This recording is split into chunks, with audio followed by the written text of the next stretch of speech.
So it's my great pleasure to host this talk today. My name is Krasica Tsaneva. I'm the Vice President and Deputy Vice Chancellor for Research and Impact at the University of Exeter.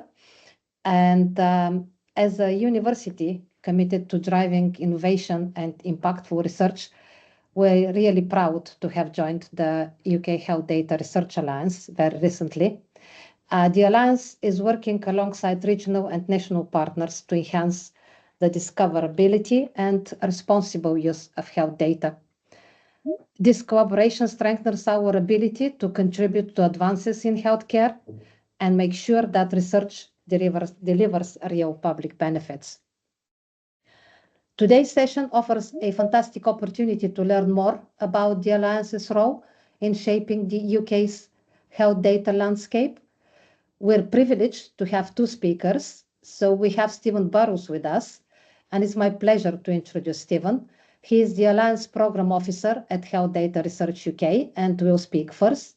First, in his role, Stephen drives the strategic growth of the UK Health Data Research Alliance, leading efforts to onboard new members, foster community engagement, and ensure meaningful contributions towards shared goals. His expertise in stakeholder coordination is instrumental in facilitating collaboration across the Alliance's key work streams, which are trust and transparency, capacity building, technology, and data standards.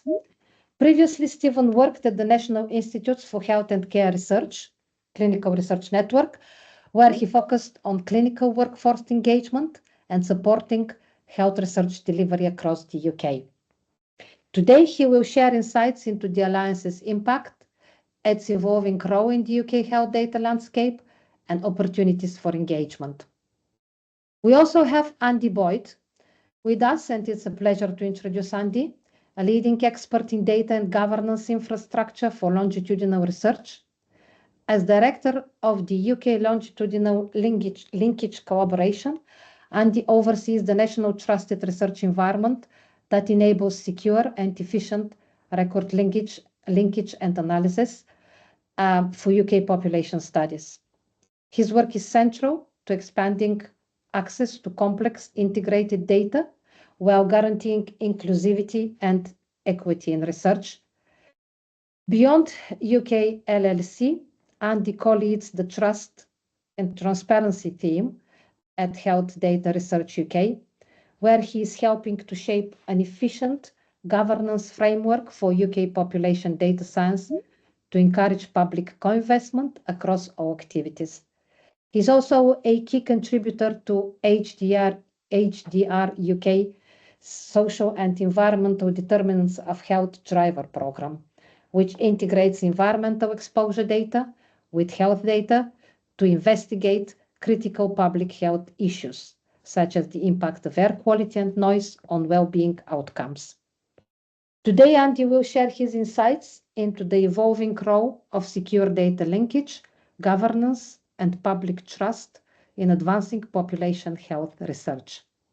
Together, they will provide valuable insights into the Alliance's initiatives and the transformative potential of linked health data for research. I encourage you all to engage actively, ask questions, and explore how you can contribute to and benefit from this evolving data ecosystem. Thank you, and I look forward to insightful presentations and discussions. And I guess our numbers now have stabilized as well. We have 47 people on the call. I'll hand over to Stephen. Thank you very much. So I'll just kick straight off.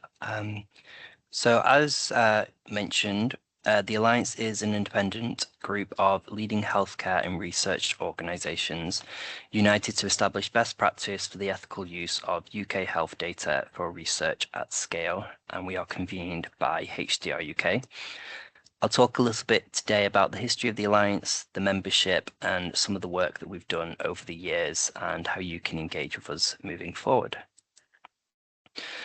So we were convened by HDR UK in February 2019, We were established through funding from Innovate UK as part of the Digital Innovation Hub programme, and we launched with 9 founding members, and you can probably tell from the logos we have there that a lot has changed since then. Some of those organisations don't exist anymore or have merged, and we've also had significant growth since then.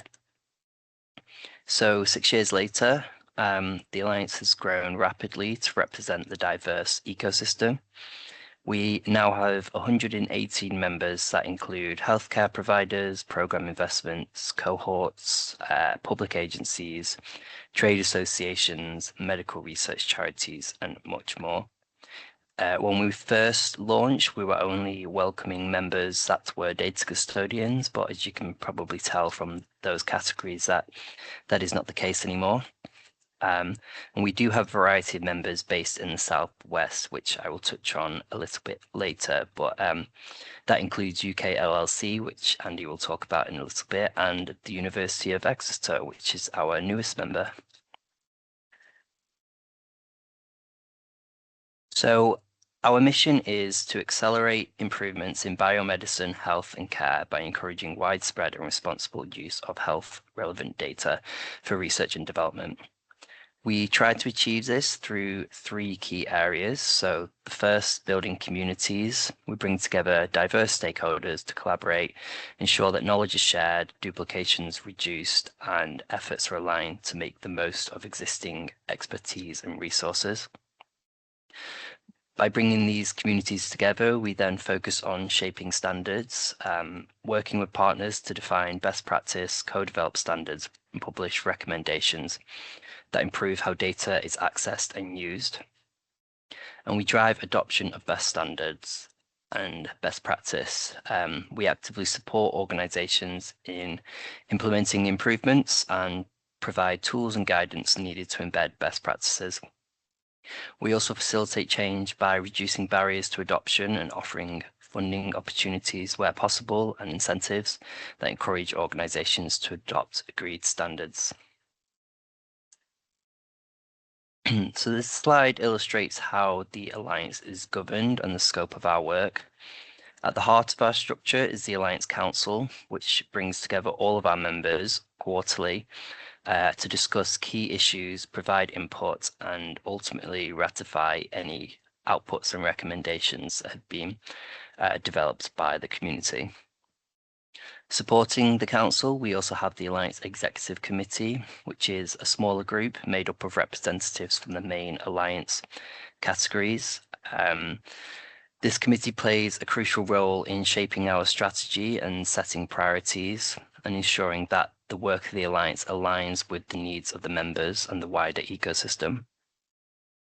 We also have the Secretariat, which is responsible for day-to-day operations, convening the working groups and facilitating the discussions and supporting the delivery of key initiatives. Our work is structured around 4 key pillars, which were mentioned earlier. These are trust and transparency, technology services, data standards, and capacity building.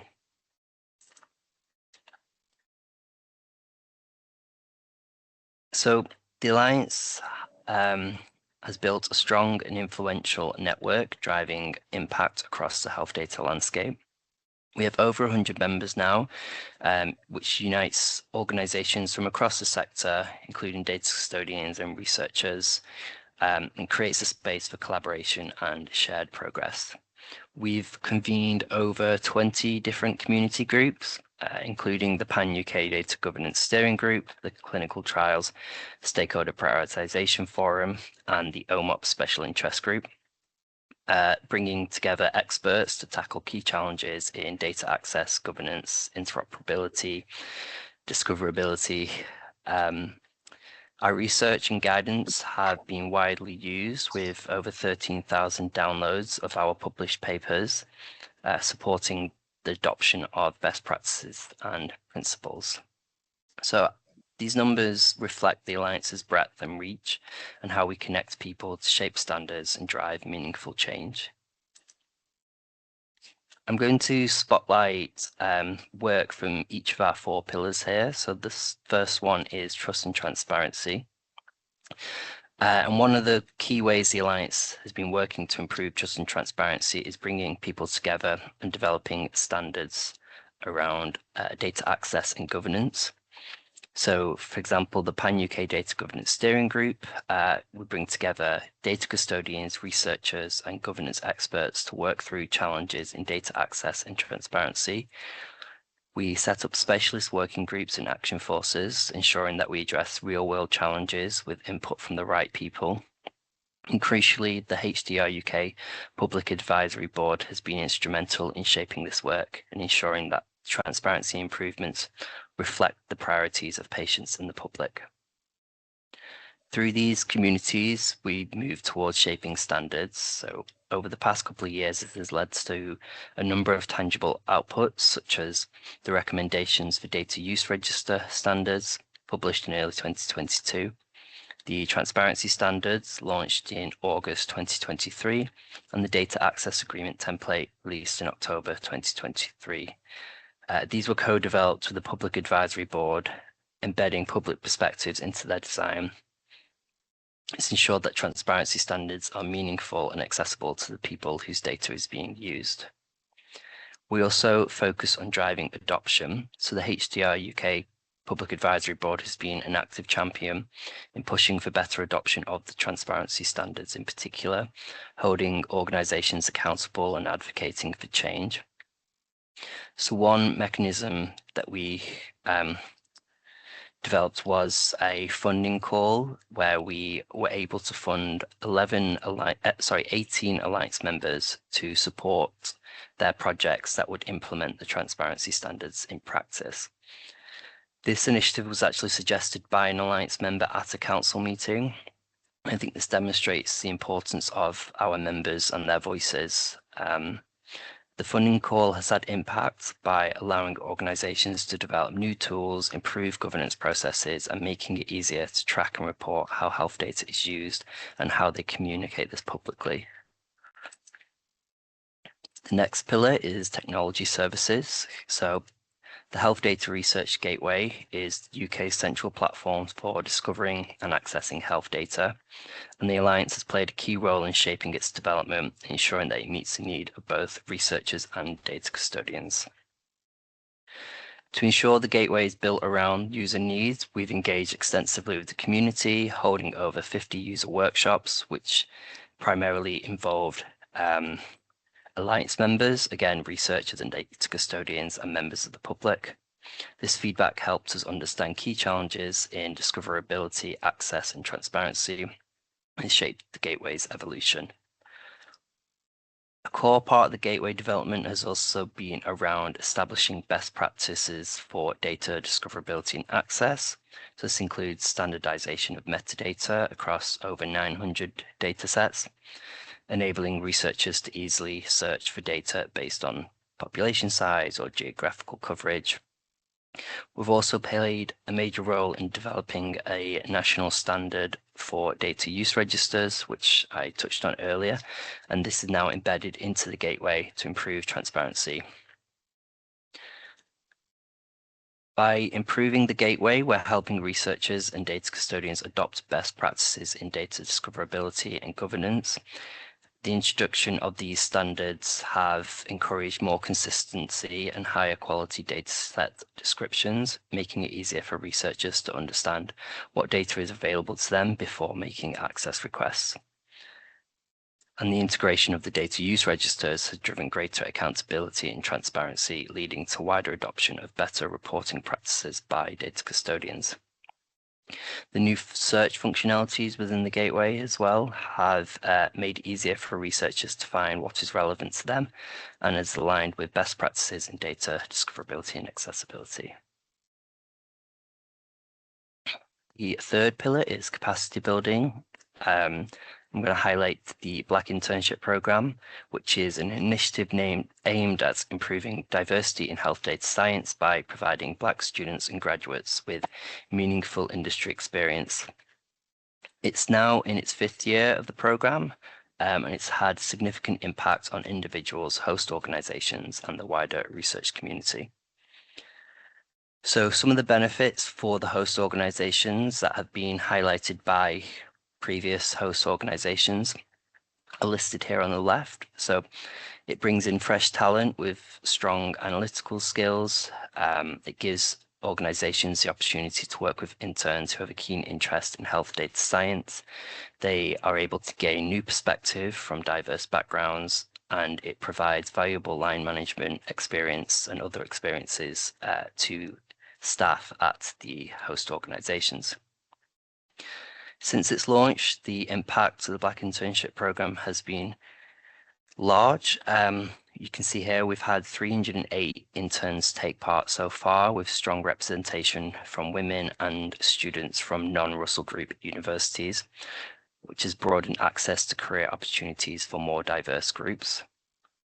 Many organizations have hosted interns every year for 5 years, as they recognize the program's value to their own organization and to the interns taking part. And then some organizations have joined the Alliance after taking part in the internship program, as they've been keen to learn more about other initiatives across the Alliance. The Alliance has played a key role in delivering the Black Internship Program by bringing together a lot of the host organizations from across our membership, ensuring that as many interns as possible can benefit from the experience. The Alliance member organizations have hosted many interns, and the British Heart Foundation Data Science Centre even lead on the technical challenge, which give the interns a chance to develop and apply data science skills in a real world context. If you're interested in getting involved as a host organization, we'd love to hear from you, and I'll share my email address at the end of the slides. You don't necessarily have to be an Alliance member. It's as open to all organizations in health research, but we do highlight this across our membership. So the fourth pillar is data standards, and the Alliance has been playing a key role in supporting the adoption of national and international data standards. And a major focus of this in recent years has been the adoption of the OMOP Common Data Model. Aligning with the international standards like OMOP is crucial for enabling large-scale interoperable research and improving the usability of health data across different sources. We've supported this work through international collaboration as part of the EDEN Consortium. HDR UK have helped support 5 new UK data partners who are all Alliance members to transform their data to OMOP. This work has ensured that UK datasets are aligned with European and global research efforts, unlocking new opportunities for data-driven research. By providing funding and expertise, we're making it easier for organizations to transition to OMOP and benefit from the efficiencies of a common data model. Building on this, we've also convened a specialist community of data users working with OMOP in the UK.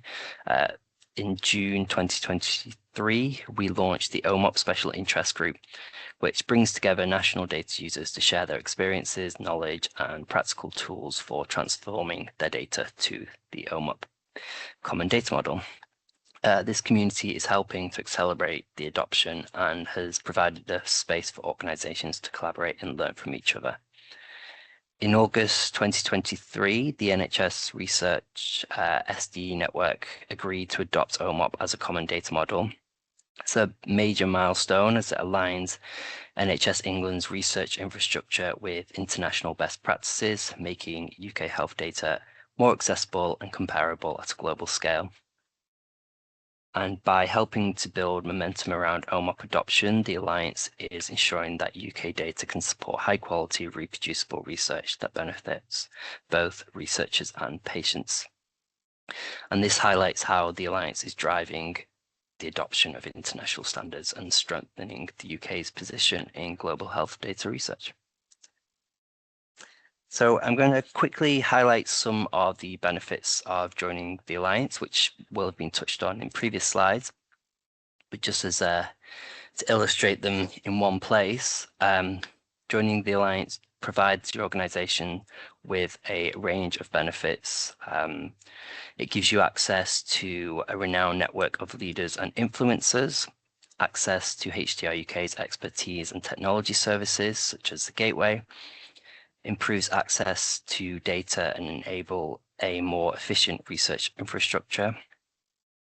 You can leverage investment through partnership opportunities, benefit from best practice and knowledge sharing, respond to regional and organizational needs across the ecosystem, and there are opportunities to upskill your workforce. So I'm going to quickly touch on membership in the South. You can see here we have a number of members, including UK LLC at the University of Bristol, University of Exeter, Royal Devon and Exeter NHS Foundation Trust, DRAGON, which stands for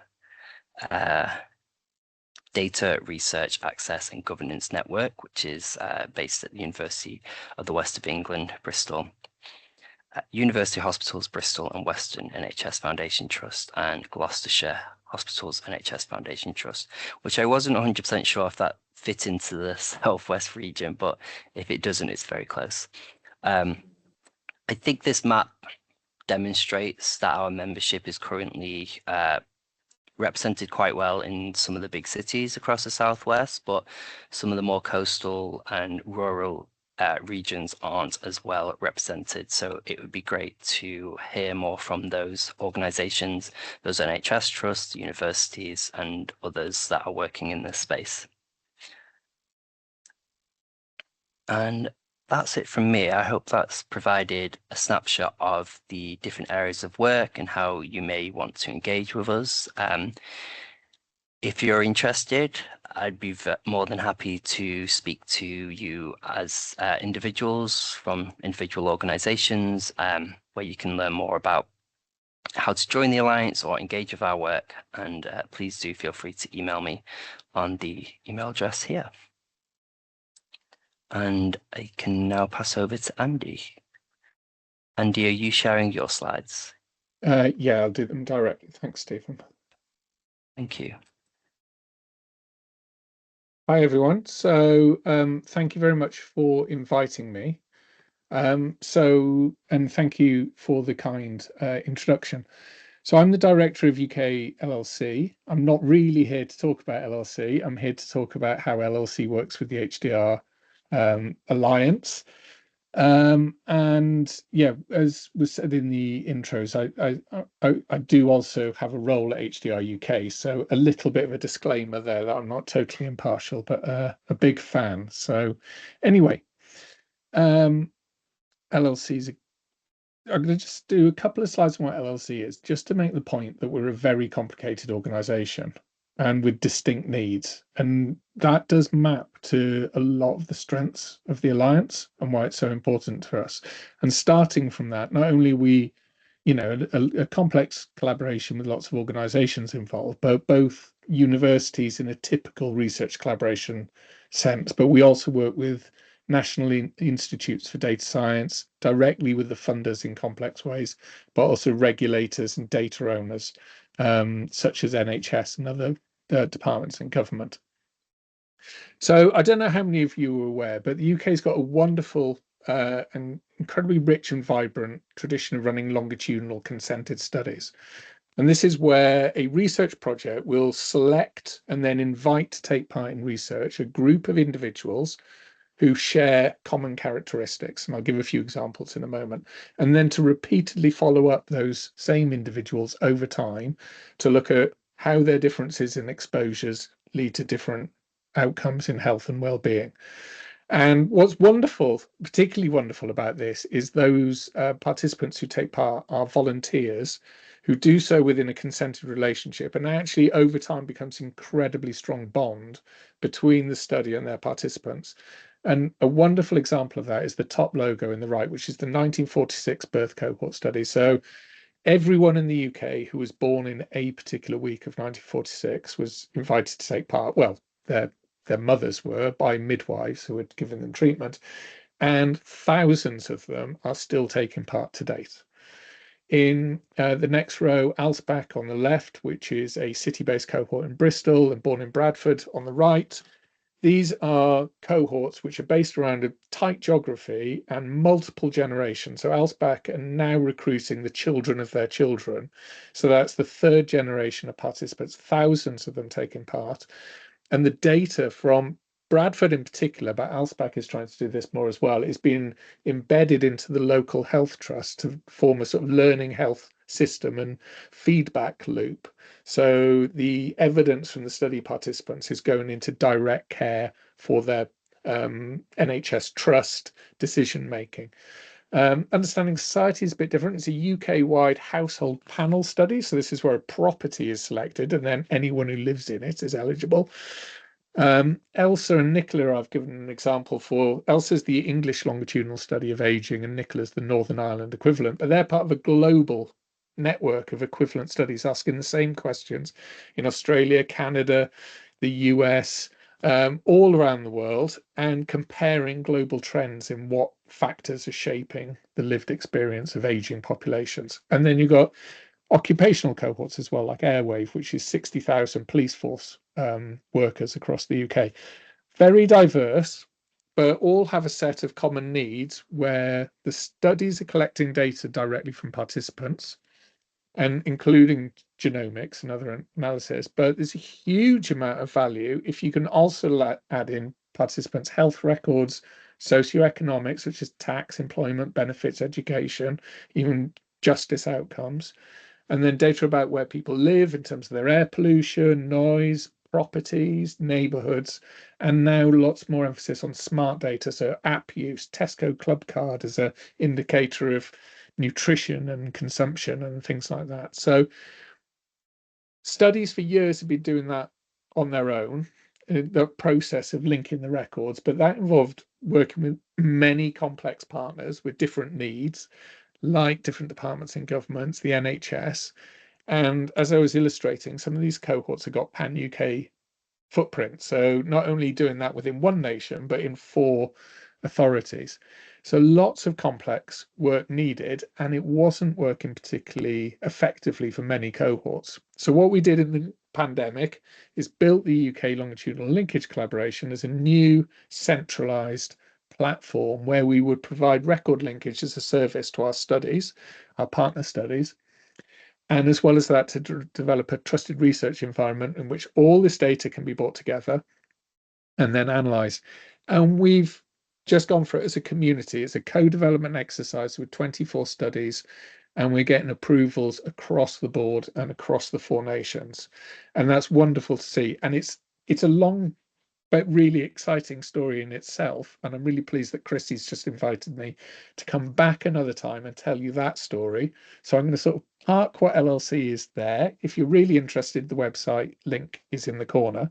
And I'm now going to go on to why the Alliance is really helpful for us as an organization. And this story starts where we started, which was in the pandemic.